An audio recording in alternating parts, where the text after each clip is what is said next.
స్వాగతం. మా ఛానల్ ని సబ్స్క్రైబ్ చేయండి, లైక్ చేయండి, షేర్ చేయండి.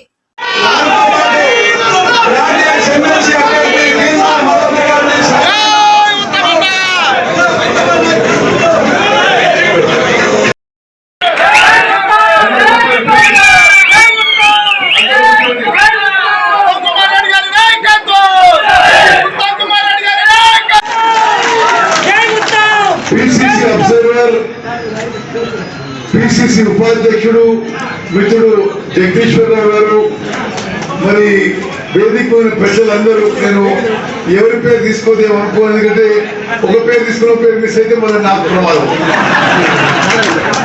అందరికీ పేరు పేరున నా నమస్కారం. విలేకరుల మిత్రులకు ప్రత్యేకంగా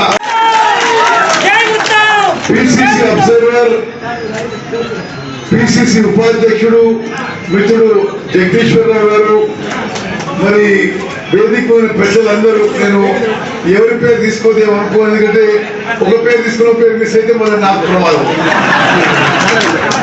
అందరికీ పేరు పేరున నేను ఇప్పుడే కోడాలో చెప్పిన ఆ మీటింగ్ లో, భారతదేశంలోనే ఒక అసెంబ్లీ నియోజకవర్గంలో అతి ఎక్కువ కాంగ్రెస్ సభ్యత్వం హుజూర్ నగర్ నియోజకవర్గం.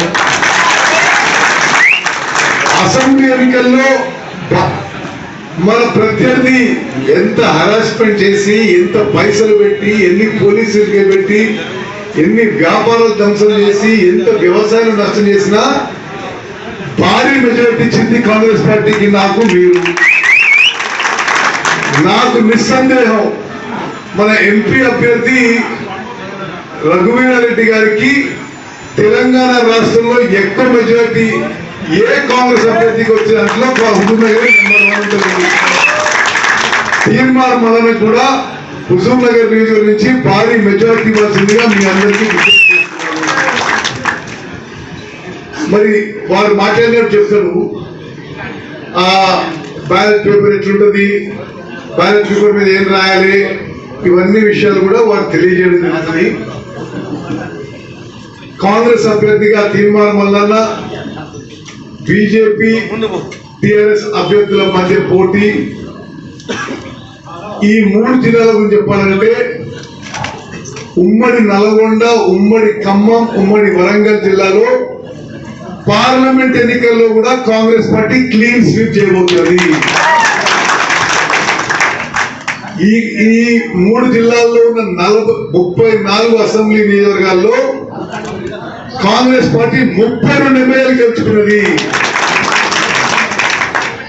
మరి ఇప్పుడు మన బాధ్యత ఈ 5-6 రోజులు మనం సీరియస్ గా చేయాలని చెప్పి మేము అందరూ రిక్వెస్ట్ చేస్తూ, ఇప్పుడు మాట్లాడే వాళ్ళు, ఎందుకంటే చాలా లేట్ అయిపోయింది, నాకు రేపు క్యాబినెట్ మీటింగ్ తెలిసినదే, ఇది కొత్తగా చెప్పాల్సిన పని లేదు, మీరు కళ్ళారా చూసినటువంటి మనుషులే. కాబట్టి ఈ ఎన్నికల్లో గౌరవ పెద్దలు మంత్రి గారు ఇప్పుడే చెప్పినారు, ఈ 3 ఉమ్మడి జిల్లాల్లో కంటే హుజూర్ నగర్, కోదాడలో భారీ మెజార్టీని తీయబోతా ఉన్నాం మల్లన్న అని చెప్పినారు.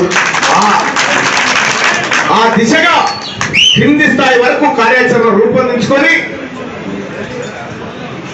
సార్ మనకి పూర్తి స్థాయిలో అందుబాటులో ఉండే పరిస్థితి ఉన్నది. ఎందుకంటే అక్కడ ఉండేటువంటి రాష్ట్ర స్థాయి వ్యవహారాలు లేకపోతే ఇంకా చాలా ఉంటాయి. కాబట్టి మనమే ప్రతి ఒక్కరూ ఉత్తమ సాధన గ్రామ స్థాయిలో కార్యకర్తలుగా ప్రతి ఓటర్లు కలిసి మనము చైతన్యపరిచి వాళ్ళను, మండలంలో ఉంటుంది వాళ్ళ ఈ ఓటింగ్ కేంద్రం ఏముంటుంది, మండల కేంద్రం. కాబట్టి గ్రామ అధ్యక్షుడు ఆ ఊర్లో ఉన్నటువంటి 50 మందికి సంబంధించి 50 మందిని తీసుకొచ్చి ఇక్కడ ఓటు పడేదాకా గ్రామ అధ్యక్షుడు బాధ్యత తీసుకునేటట్టుగా ఈ కార్యాచరణ రూపొందించుకోవాలని చెప్పి మేము అందరికి తెలియజేస్తా ఉన్నాం. సోదరులారా, ఇక ఎవరిని విమర్శించడం కూడా ఏం లేదు, ఇక వాళ్ళిద్దరేం తెలిసిపోయారు. ఆయన పాపం ఆయన పెట్టి పోయిన సార్ ఆయన ప్రేమేందర్ రెడ్డి గారు ఎవరు ఆయన పెట్టాడు, ఇక ఆయన ఇది నశించే వరకాలే ఉప ఎన్నిక అయిపోతుంది. ముసలాయన ఆయన ఏం అన్నీ లేదు. ఇక రెండో ఆయన పెట్టారు, ఎవరిని ఆ రాకేష్ రెడ్డి ఆయన పెడితే ఆయన కాలపాయిలో మద్దతే లేదు. మేము రామని ఎప్పుడు అక్కడ పోయిండు, పాపం ఇక చేతులు ఎత్తేసారు. కాబట్టి పట్టభద్రులకు మనం ఏం చేయబోతున్నామో క్లియర్ గా కాంగ్రెస్ పార్టీ స్టాండ్ను రాహుల్ గాంధీ గారు మన ప్రకటించినటువంటి ఆ గ్యారంటీస్ ను కాంగ్రెస్ పార్టీకి ఇచ్చినటువంటి హామీ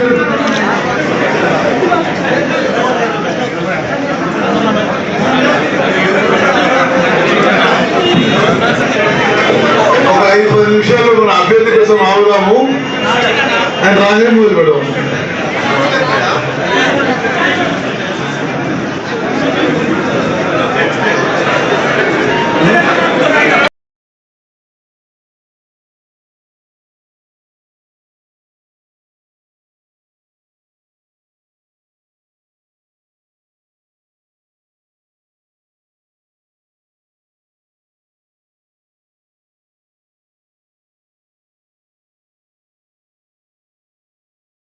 మా ఛానల్ ని సబ్స్క్రైబ్ చేయండి, లైక్ చేయండి, షేర్ చేయండి.